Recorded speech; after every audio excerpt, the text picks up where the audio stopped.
بسم اللہ الرحمن الرحیم۔ السلام علیکم ورحمۃ اللہ وبرکاتہ۔ ڈیلی محمد چینل کی طرف سے آج میں اپنے دوستوں کو لا الہ الا اللہ کی فضیلت بتاؤں گا۔ اس سے پہلے میں اپنے تمام دوستوں سے گزارش کروں گا کہ اس ویڈیو کو آپ نے آگے ضرور شیئر کرنا ہے۔ تو شروع کرتے ہیں۔ بسم اللہ الرحمن الرحیم۔ اے اللہ کے رسول صلی اللہ علیہ وآلہ وسلم، قیامت کے دن کون سا سعادت مند آپ کی شفاعت کا سب سے زیادہ مستحق ہوگا؟ رسول اللہ صلی اللہ علیہ وآلہ وسلم نے فرمایا، اے ابو ہریرہ، مجھے یقین تھا کہ تمہارے علاوہ مجھ سے یہ بات کوئی نہیں پوچھے گا، کیونکہ میں حدیث میں تمہاری رغبت دیکھ چکا ہوں۔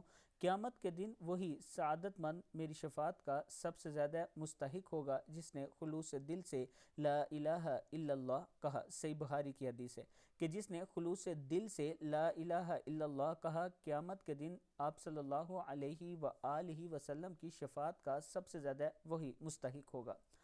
اس ویڈیو پر آپ دوستوں نے غور کرنا ہے اور عمل بھی کرنا ہے، اور اس کے ساتھ ڈیلی محمد کو آپ نے ضرور سبسکرائب کرنا ہے۔ السلام علیکم ورحمۃ اللہ وبرکاتہ۔